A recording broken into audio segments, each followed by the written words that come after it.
Hello, my holy sisters and brothers. That'll get your blood pumping. That is Thank You Hashem by Joey Newcomb featuring Moshe Storch. How are you? This is a great Monday night to do a little Torah learning. Let's light up the darkness. Who is going to be with us as we get it going tonight here in LA? Stephen is in Dover, New Hampshire, Melissa in Great Neck, New York, Paul in Chicago, Yehuda in South Carolina, John in Sedona. Excuse me. James in Indianapolis, Marjorie in Georgia, Pauline in Arkansas. That is a new name. Crystal, it's in Hebrew, so I'm just translating. Crystal Dahlberg? Crystal Dahlberg, welcome, saying shalom from Canada. Debbie Schweigart from Toms River, New Jersey. Gail in Virginia. Rochelle in Modesto.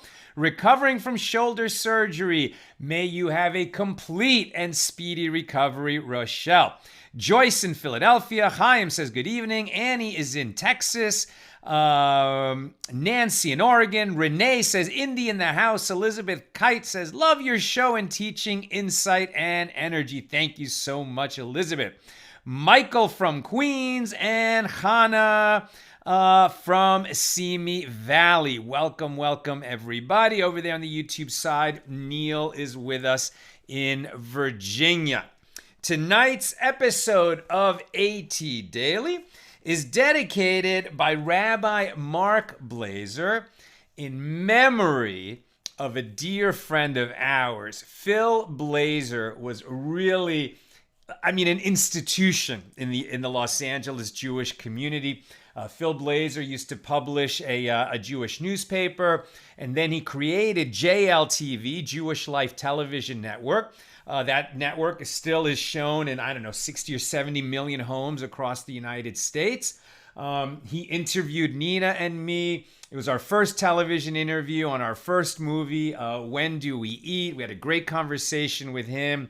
And Phil has just been such a part of so many LA Jewish institutional, projects and endeavors over the many decades. We tragically lost him a very short time ago. We miss you, Phil, and we pray that the merit of our learning tonight gives your soul a great aliyah in the world of souls, a great elevation in the world of souls, and we say amen. And Mark, Rabbi Mark Blazer, may you and your family share in this tremendous merit of you dedicating this episode tonight. If you'd like to dedicate an episode of AT Daily, this is a great time to do it. We're in our annual campaign. There's just 10 days left. Today's the first day of winter, the longest night of the year, December 21st. The matching campaign ends December 31st. It's been a month-long campaign for us. We're a little stuck. We're a little stuck at 52%, so we're about 2/3 of the way through the month, but we're not anywhere near 2/3 of the way to our goal. So this is a great time to donate to our nonprofit and enable us to share Torah with the world. Nina will put that link in the comments, donate.accidentaltalmudist.org. All right, where are we holding? This is Pesachim Daf Lamed. This is page 30 in Tractate Pesachim, the fourth volume of the Talmud. We're studying the laws of Passover. We're in chapter 2, and today we're completing our discussion of the second Mishna in chapter 2. Our Mishnah concerns chametz, leavened bread and leavened products, after Passover, right? Why does it matter after Passover? After Passover, it's permitted again. But as our Mishnah teaches, chametz that was not owned by a Jew during Passover, that's fine. So our own chametz, which we sold to a non-Jew before Passover, and we bought it back after Passover, that chametz is now fine to eat after Passover. But any chametz through some, oversight, or somebody made a mistake or forgot, or was maybe just not a non-observant Jew, if for any reason some of this chametz, this leavened products, this bread, was owned by a Jew during Passover, during the week-long festival of matzahs, that is Passover, then it will become prohibited. It was used in a transgression, a serious transgression, a Jew that owned leaven during Passover. That's a serious transgression. And our sages have decreed that leaven, which was owned by a Jew during Passover, when it was prohibited, now after Passover, it remains prohibited. And this has a lot of implications, as we have been discussing. So today we learn that Rav says, earthenware pots in which leaven was cooked during Passover must be shattered, right? So he's talking about leaven that was owned by a Jew and cooked by a Jew, presumably, during Passover, right? So now this could have been a mistake, right? He used a pot that had some leaven in it. He forgot to clean it out. Then it got used during Passover. So now this is a pot, and here we're really talking about an earthenware pot. And it was used during Passover to cook leaven, right? So imagine an earthenware type of pot with some food in it that included leaven, included chametz. It went into an oven during Passover. So now it absorbed, right, this bread product that was prohibited during Passover. Because it's earthenware, you're never really going to get it out of the earthenware. Says Rav, there's no cure, no solution. That earthenware pot needs to be broken. It can never be used again by a Jew. Maybe you could give it away to a non-Jew, but you can't benefit from it, right? So giving that gift is not okay, and that's why he's saying it needs to be broken. It needs to be shattered. But then the Gemara says, well, wait a minute. Why? Why does it need to be shattered? Even according to Rav's own ruling, he says that if you have a small amount of leaven that a Jew owned during Passover, okay, so if it became mixed with anything during Passover, that mixture, even if it's just a tiny amount of this prohibited leaven, the whole mixture becomes prohibited. But after Passover, you have a little bit of this prohibited leaven. It was owned by a Jew during Passover. Now it's after Passover, and just a very small amount of it got mixed with some permitted foods. So according to Rav, if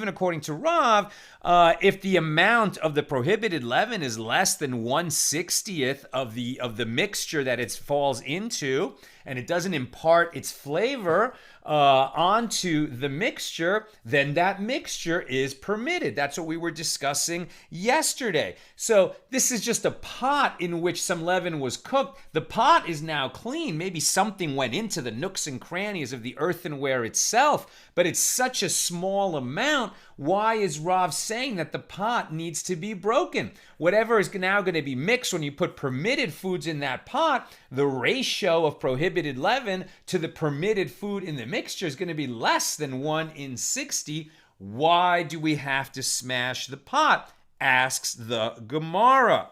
And the Gemara answers, but Rav does not allow leaven in the same type of food, right? So we saw that there's a distinction when you're talking about prohibited foods. We had this general principle that if it gets mixed with its own kind, not all the sages hold this way, but Rav does, that if it gets mixed with its own kind, it doesn't matter what the ratio is, it's gonna be prohibited. Meaning if you mix leaven, bread with other bread, or leaven, like, I don't know, like a meatloaf that used some kind of breadcrumbs in it, and now it falls into more meatloaf, right? So it's mixing with its own kind. It doesn't matter how small an amount it's getting mixed in, with its own kind is always going to be prohibited. So you could say, well, okay, but you don't have to cook whatever you cooked in that pot during Passover. Let's say we're going to cook other things now. It won't be with its own kind. Why do we have to smash the pot? And the answer is that Rav is decreeing against mixing this leaven even with something that is not its own kind. He's decreeing against that because a person may come to cook with its own kind. And so even though it's a tiny amount of that prohibited leaven that is still in the earthenware pot that was used on Passover, because it may come to be mixed with its own kind when you allow people to cook in it after Passover, Rav is going to decree against that, and he says you got to smash the pot. Excuse me. Shmuel disagrees with Rav. Shmuel says, no, you don't have to break the pot. Why don't you have to break the pot?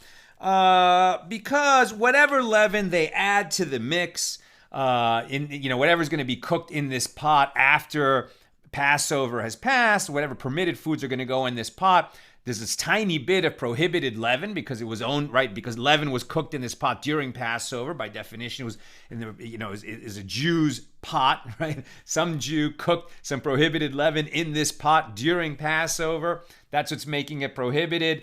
But whatever amount that is, it's very tiny compared to whatever you're going to cook in that pot after Passover when the foods are permitted. So the mixture is definitely going to be less than 1 in 60.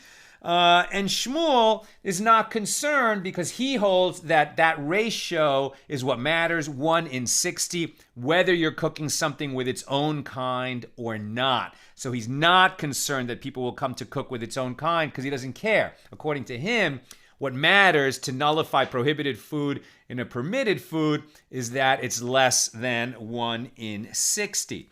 There was an incident which actually took place in the part of Bavel, the Babylonian Jewish community, which was then part of the Persian Empire, in the region where Rav was the authority. So Rav and Shmuel were colleagues. They sort of held authority in different locales in Bavel, in Babylonia, in Persian Babylonia. And in the area where Rav was the authority, there was an incident where the pot sellers, the people who sold earthenware pots, after Passover, they would raise their prices quite a bit because they knew that there were going to be all these people who needed new pots. And it's not even so much that they cooked a prohibited anything in these pans, right? The issue was that they owned these earthenware vessels during Passover. And so that was going to be enough. Rav is very strict, right? If they sold their pots and pans, they would be okay. But nevertheless, because Rav is so strict that you have to break these pots if you own it or if leaven was cooked in it. So there was a thriving market to replace these earthenware pots after Passover. Now, after Rav passed away, he died before Shmuel. Shmuel came to this area. It was still Rav's sphere of authority, so the people were still following this ruling of Rav's. But when Shmuel saw how much the pot sellers were raising their prices and kind of gouging the people, particularly the poor people, that wasn't so easy for them to afford new pots, he said to the pot sellers, if you don't stop gouging your prices and raising your prices unfairly and gouging the people who need new pots, I am going to let it be known that everywhere else in the country, this ruling that you have to smash the pots because some prohibited leaven was cooked in them is not the halakha. It is not the law. And once people hear that, you guys are going to be out of business, right? And they're going to know that that this business that you're doing is no good. So they listened to Shmuel and they kept their prices the same after Passover as they had been before Passover.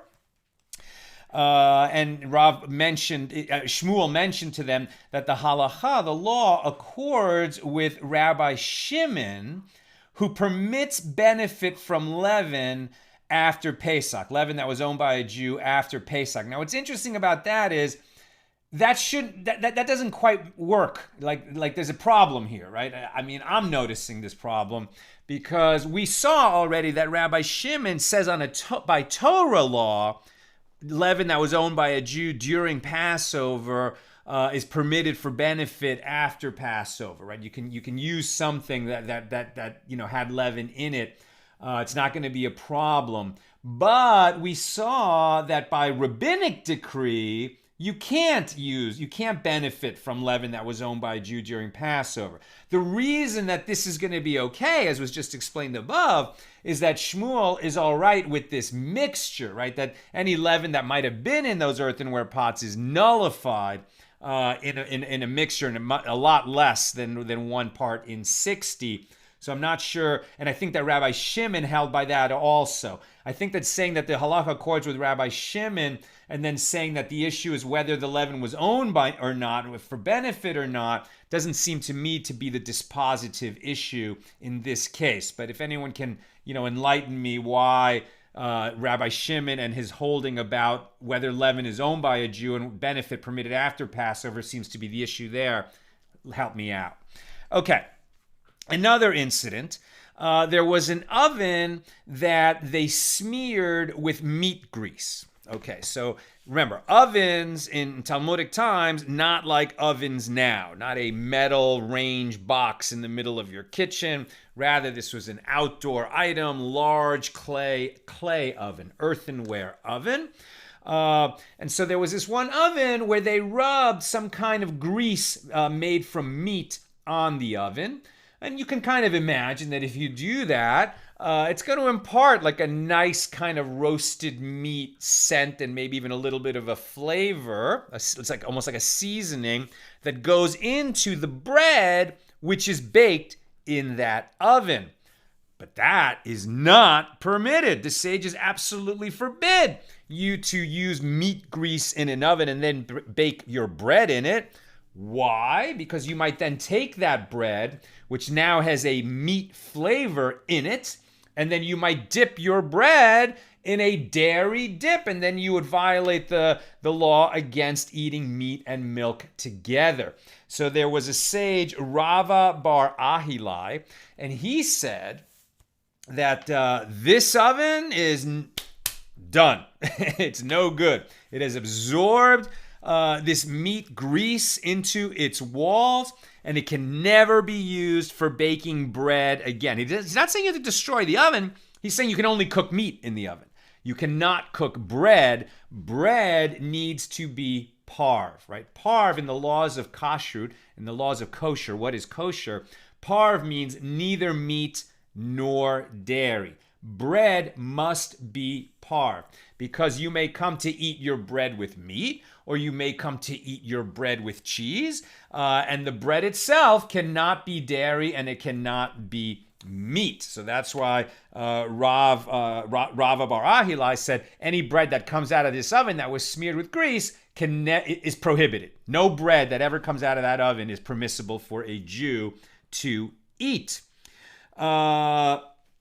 But, hold on a second, but the Gemara brings a contradiction, right? So we learned elsewhere that we may not knead dough with milk. We can't add milk to a bread dough mixture. Okay, so we just explained why that would be. You can't have bread be a dairy product because you might have meat on that bread.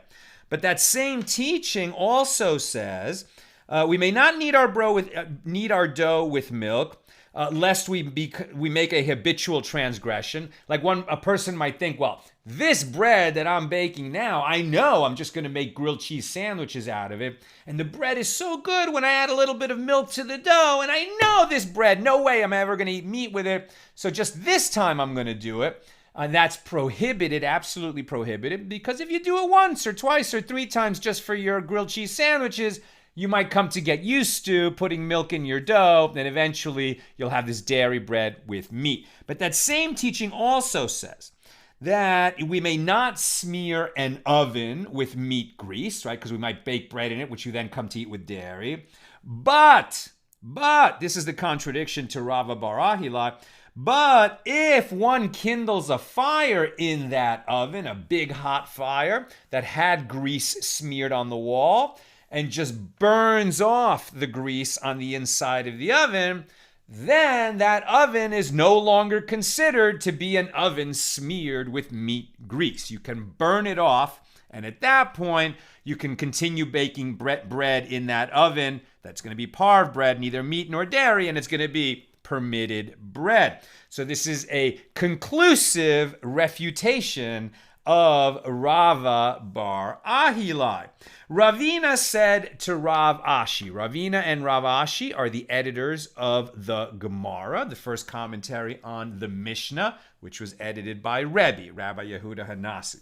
Ravina said to Rav Ashi, well, now that Rava bar Ahilai's ruling has been refuted, right? So Rava bar Ahilai said that if this oven had meat grease smeared on the walls, no bread that ever comes out of that oven ever again is going to be permitted for eating, because it's like now considered meat bread, and you might come to eat it with dairy. But that was refuted. We can kindle a fire in that oven and burn off the grease. So now that ruling was refuted, why does Rav say that pots used with some chametz, some leaven during Passover need to be shattered, right? Why do they need to be shattered? Why can't we just fire the pot, right? Burn a hot fire in those earthenware pots that had leaven in them, prohibited leaven in them during Passover, and reclaim them in the same way that this clay oven is being reclaimed. And Rav Ashi says, well, that's different. He says that's different. With respect to the oven, in fact, interesting, the oven was not specified as a clay oven. I specified that it was a clay oven. So actually, Rav Ashi's first answer is, well, the case of the oven is different from the case of the pots because the oven is a metal oven. We're like, oh, the oven's a metal oven. Okay, well, that's easy to accept that you can burn off the grease inside a metal oven. But what if it was a clay oven? And Rav Ashi continues, and even if you say that it was a clay oven, it still works, because when you kindle a hot fire in a clay oven to burn off that meat grease that was smeared on the walls of the clay oven, that fire is super hot and it burns off the grease. But when you're talking about chametz, leaven that was cooked in an earthenware pot, right? Some kind of clay vessel. You can imagine like a baking tray or some kind of a pot made out of earthenware. You can't put a fire inside the pot the way you make a fire inside an oven. Normally, when we heat up a pot, the fire is outside the pot. And you could say, well, we'll put the coals in the pot, right? We will make the fire inside the pot in order to reclaim it after prohibited leaven was cooked in it during Passover. But the nature of people is they're not going to put a superheated fire of coals inside that earthenware pot because it would break the pot. And so people will kind of back off and put fire in the pot, but not such a hot fire. And against that possibility, Rav decreed that pots cannot be reclaimed if forbidden chametz was cooked inside of them during Passover. They need to be broken. Shmuel disagreed with him, but for a different reason, that whatever was in there is going to be nullified because it's going to be such a small amount compared to the permitted foods that are cooked in them later. Ravina said to Rav Ashi, another question. Now that Ravina is asking Rav Ashi questions, they are the co-editors of the Gemara, but Rav Ashi is a little older. That's why Ravina asks Rav Ashi questions. So he says, your knives, how do you prepare them for Passover? So now we're talking about making something kosher for Passover, right? So until now we've been talking about what happens to items, utensils, and vessels that were used during Passover and came into contact with leaven during Passover, which was prohibited. And then we wonder, what about using them afterward? Now we're saying, let's talk about pots and pans that we use during the year, and we certainly have leaven products in them. And the question is, can we use it during Passover? Well, what is that going to depend on? Can we get it absolutely free of leaven so that we're not carrying any leaven, any trace of leaven into Passover, where we might come to transgress the prohibition on a Jew owning leaven during Passover? So the question is, can we use these knives? How do you prepare your knives that you use during the rest of the year and that cut bread and other leaven products? And now you're going to use them on Passover. Now, a lot of people, who have this ability, they have their regular. I mean, it's complicated to be a Jew, right? So a lot of people will have their dairy, forks and knives and spoons and serving utensils, etc., and their meat, forks and knives and spoons and serving utensils, etc. And then for Passover, they have their Passover dairy, knives and forks and spoons and utensils, and their Passover, spoons and knives and forks and utensils, etc. 4 sets of all their flatware, right, and vessels and utensils. Now that's very nice if you can afford it. So Ravina is asking to Rav Ashi, how do you prepare your knives for Passover? And Rav Ashi's answer is, we don't. We get new ones. He doesn't say we don't. He says we get new ones. And Ravina says to him, well, that's very nice for you. You're very wealthy. But what about people who can't afford to get new knives for Passover? And Rav Ashi says, no. We don't buy new ones. What we do is we kosher our knives. We make them kosher for Passover. How does Rav Ashi's household do that? He says we put mud on the wooden handles. Then we apply fire to the blades, the metal blades of his knives, until they become very hot. The Koren Talmud says white hot. The original doesn't say that it's white hot, but Rav Steinsaltz says he meant white hot. Maybe he's learning that from elsewhere. And then after the blades have been superheated, then the handles go into boiling water. And now they're comfortable that any vestige of leaven that came into contact with those knives during the rest of the year is gone, and therefore they can be used during Passover because there is no leaven, no chametz, no leaven products no trace of leaven products on those knives. Rav Huna says, yes, and we can also do this with a wooden ladle. So a wooden ladle can be dipped, according to Rav Huna, in boiling water, and that's going to, whatever heat transferred leaven into the wooden ladle, putting it in boiling water will take it out. And so there won't be any trace of leaven in these wooden handles. And generally speaking, at least for metal utensils, boiling koshers them for Pesach, gets them ready for Passover. Interesting that if you're going to use boiling water, so there's a pot that you're boiling the water in, and then these utensils that you're going to kosher for Passover have to go into that boiling water. You can't transfer the boiling water out of the primary vessel in which the water was heated and then use that boiling water, even if it's super hot, to kosher these utensils for Passover. They have to be dipped into the pot with the boiling water in it. However, with respect to earthenware vessels and glazed vessels that had hot food in them during the year, they cannot be koshered for Passover. They cannot be made ready for Passover. Earthenware, even if it's glazed, it's understood that some little bit of chametz got into those nooks and crannies, and even with boiling water, you're not going to get it out. So if it had hot food in it during the year, and it's made out of ceramic or clay or any kind of earthenware, you can't use it during Passover if you're a Jew. Okay, but if you have an earthenware vessel, let's say a ceramic cup, like we have a nice Kiddush cup inside that we use all year, so that never had hot food in it. Never had hot food in it. So the sages say that you can wash it. You can scour it and wash it with some kind of cleanser. And then you can use it for Passover. And this is true even if that cup was used in the home of a non-Jew, of a Gentile.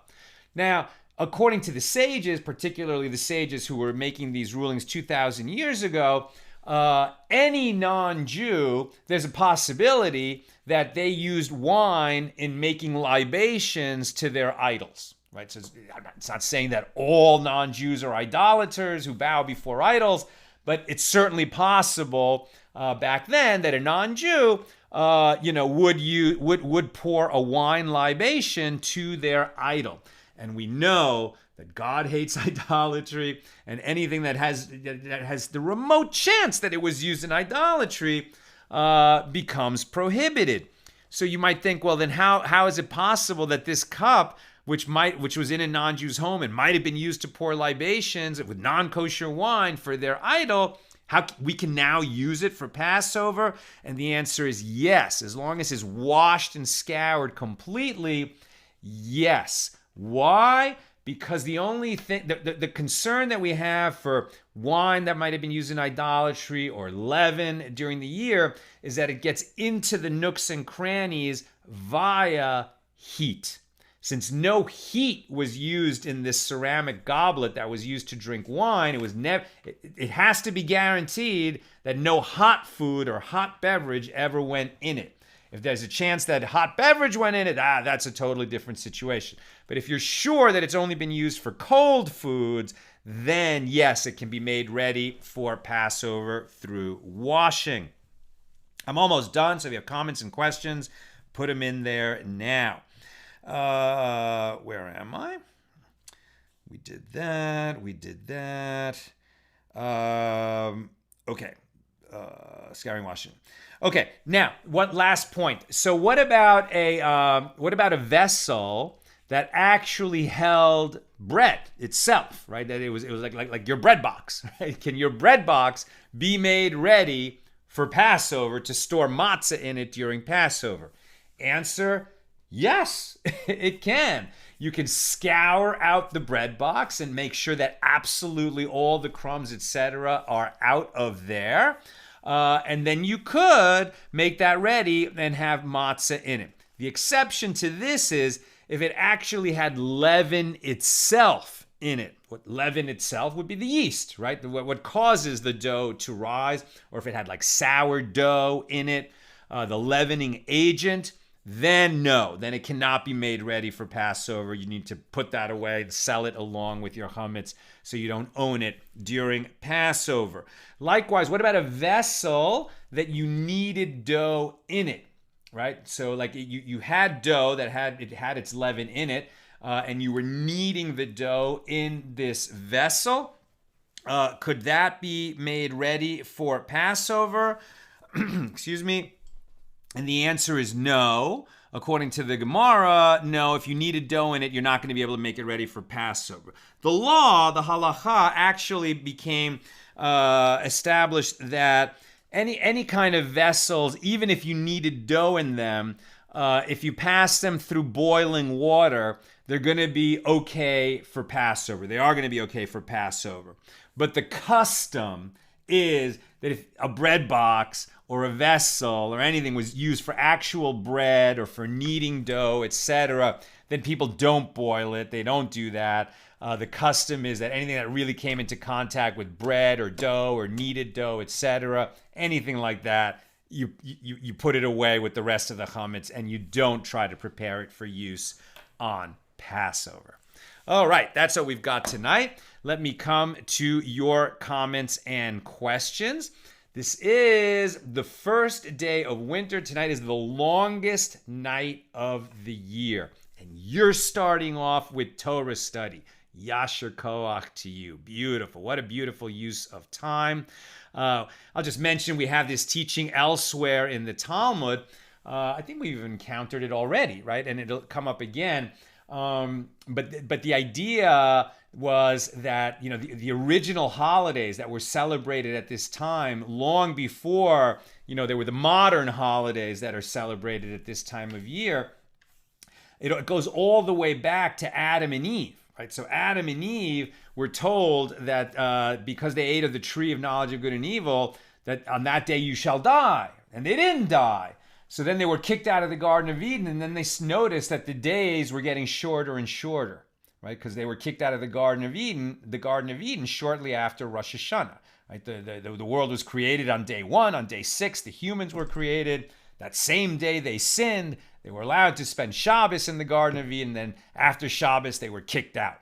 And once they got into the regular world where we live, they noticed that in the fall, right, the days were getting shorter and shorter and shorter. And they thought, oh, maybe this is what God meant. He didn't want to kill us right away, but he's going to kill us by having the days get shorter and shorter. And we're going to slide into a total darkness. And then that's going to be the form of our death penalty.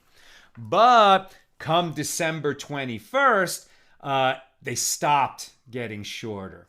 And then for 3 days, the days stayed the same length. And then on December 25th, the days started to get longer again, right? And that was understood to be this rebirth. And so the next year, Adam instituted these days of Thanksgiving, days of celebration. And so there was always a winter holiday, right? There was always a winter holiday. The Romans had 2 holidays that were back to back, called, I think, Calenda and Saturnalia. And before the Romans, the Greeks had these holidays. And there's always been holidays at this time of year. It's not that it's 2,000 years old. It's, as many thousands of years as you want to count back, as long as there's been civilization. Right? So this is a time to be grateful that we've reached the end of the growing darkness. And now God begins to light up the darkness as the days start to get longer and longer. Questions. Sharon Frant Brooks. Not pots, but dishes in my dad's shtetl home in Poland were made of wood. The pots were metal and had no screws or rivets, so they were koshered in the oven before Passover. They had to get new dishes, however. So very nice, a look at kind of the old ways, right? And like my mom told me, right, because she was born 1944 in Hungary. Her mother, who always lived with us, she lost her husband in the Holocaust, but my grandmother came from a small town in Hungary. And they were traditional. They were not very religious at all. But just the average Jew in Hungary at that time from a small town, they kept a kosher home. What did kosher mean? Basically, it was a meat kitchen, right? They didn't really have dairy. They didn't eat a lot of dairy. The only dairy that they had was a little bit of milk in the tea. And so they had a few cups that they kept just for having tea with milk. But they only had one set of plates. They weren't meat. They weren't dairy eaters. Everything was about meat for them. I guess if they had cheese, maybe they had a cheese board, but they didn't put it on their plates. But generally speaking, they just had a few mugs of tea or coffee with milk, and the rest was meat. However, when Passover came, I'm not sure what they did. Probably they had a set of Passover plates, if that was possible for them. So Neil says, with vestiges of chametz on the earthenware, does this need to be sold to non-Jews right before Pesach like chametz? I think that's part of the sale. Yeah, right? I think that's how it works. Because that's the issue. Like if you own these earthenware pots that have chametz in them, and that's why you can't use them during Passover, but you own it, right? You can't use it during Passover because it has chametz in it. If you own the pots, then you have that same problem. You're owning chametz during Passover. So yeah, I think that when we're selling all of our chametz, right, it's anything that contains chametz. Either like the boxes of cereal that came from our cupboard, or all those plates that we take out of the kitchen and put in the partitioned off area in the garage during Passover. That is part of the symbolic sale. It's a real sale. It's done in a symbolic fashion during Passover. Sharon also says, I've never heard of koshering wood utensils as there are crevices, and wooden handles have crevices and are attached with screws or rivets which have space that can collect chametz. Is this still the case? You boil them, right? So if you want to use it during Passover, you put it in the boiling water, and that seems to be. This requires further study, but that seems to be what we're being told here. And let me just double check. In terms of knives, right? So these knives were understood to have wooden handles. In order to render a knife fit for use on Passover, one must purge it in boiling water in a primary vessel, even if it is not resting on the fire. One must first be sure that it is entirely free of rust or other filth before this immersion. I don't have something specifically here about wooden utensils that are just all wood. So don't rely on, what you've heard here in passing. We're not really making a study of kashrus for Pesach. When the time comes, you can easily research the question online and make sure you get the right answer. But it does appear that just passing them through boiling water would make it ready for Passover. But again, the custom is not to do it, not to use it, right? And to distance ourselves from any possibility of it. And wooden spoons are going to be inexpensive enough that we could get another set for Passover. And so just to be on the safe side, put the wooden spoons of the rest of the year in the garage during Passover and sell it with the rest of the chametz. Nina says, off topic, but interesting question. Carolyn asks, by the way, were the prophets like Elijah considered divine? I'm not sure exactly what you're asking, but the answer I think is no, right? So prophets are operating at an incredible level of holiness, more than other people, because God is communicating with them. But in terms of divinity, only God is divine. Nothing besides God is divine, according to Torah and the Jewish understanding. So, the greatest prophet in history, the Torah tells us, is Moses, and there will never be another Moses. We are waiting for the Messiah, who's at a whole other level. And some say that he will be at a level even higher than Moses. That's like, you can't really compare the Messiah and Moses. They have just very different, functions in Jewish history. But even the Messiah is a human who's going to be a descendant of King David, and he's going to have incredible spiritual powers to sort of, help us, get the earth ready to be God's home. But he's not a divine being, right? Only God is divine. He's just at a level of holiness that's way beyond all the other humans. That's my understanding. And finally, Meg Dom says, regarding vessels used by non-Jews being suitable for koshering, can you please briefly explain mevushal kosher wine versus non-mevushal kosher wine and non-Jews? Wow, I was not prepared to answer this question. But the bottom line with that, see, kosher wine has a lot of requirements. A lot of them, it's like, it just seems like, why is that even necessary now? In the old days, there was, first of all, wine was not kept in truly sealed containers. There was always a chance that it was going to, that an idolater was going to come around, especially, when Jews are living in a community where they have no power compared to the ruling authorities, like in, a region of Rome or a region of Persia, and that the idolaters might come and use the Jews' wine for a libation to their idol, and then like all the wine would become prohibited. So then, over time, they sort of built in some safeguards. And for wine to be kosher, it really would need to be, the grapes were grown and harvested, and then the wine was manufactured entirely under the supervision of a Shabbos observant Jew. And then all the way from when it was manufactured and then stored, and then when the wine is brought to your table, it would have to be poured by a Shabbos observant Jew for it to be kosher. So then they came up with this, which is really difficult, right, to make sure that all of that happened. So then they sort of came up with this ruling, and I'm not really prepared to talk about this. It's just offhand for me. But basically, mevushal wine is where they would flash pasteurize the wine. So it was like after that, the wine is no longer changing, right? The wine is finished. So now, even if it comes into, if a non-Jew or non-Sabbath observant Jew, holds this bottle, they're not going to change what's inside it, right? And so mevushal wine is a little bit more lenient in keeping it kosher and how it can be distributed until it reaches the table of the Sabbath observant Jew.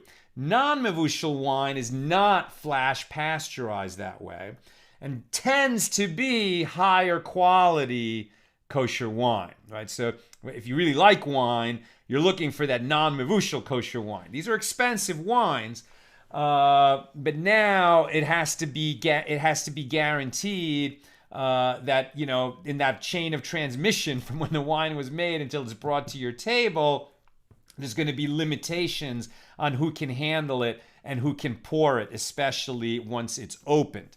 So you can definitely learn more about that. It's a question pretty easily Googled, but that's kind of the basics of mevushal and non-mevushal wine. And then as that relates to Passover is just a whole other set of nuances. It's definitely an interesting question, but I'd want to, read up on it before giving a proper explanation. That's just the best I can do, spur of the moment. All right, my friends, it's great to be learning with you at the beginning of the longest night of the year, at least in the Northern Hemisphere. With God's help, we'll be together again tomorrow at the regular time, 6 p.m. Pacific, and we'll open our discussion of the third Mishna in chapter 2 of Tractate Pesachim. Have a terrific night.